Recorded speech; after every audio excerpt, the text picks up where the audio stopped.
Crysta recording studio Ekangar सराय।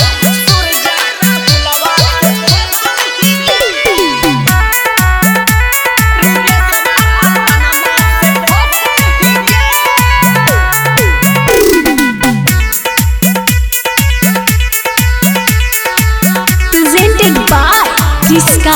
Film. पगे फसल हिगे छौड़ी फसल हिगे गाया के छौड़ा से फसल हिगे छौड़ी फसल हिगे जहानाबाद के छौड़ा से फसल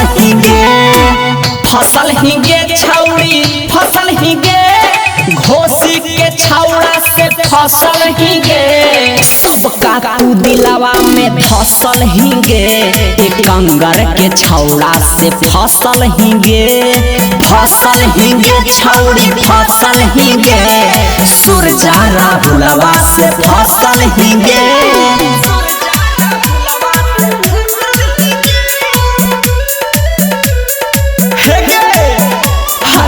एक चिजुइया पगे छौड़ी केतना के खुशबू करमी गे छौड़ी रोजे जाही बाजारे नाही के रोसे दे राही गे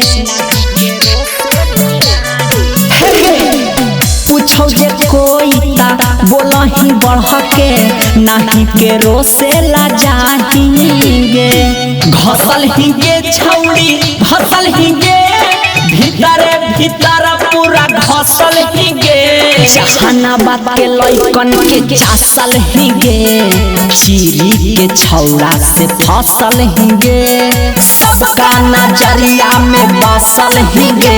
चंदनमा कुंदनमा से फसल हिगे।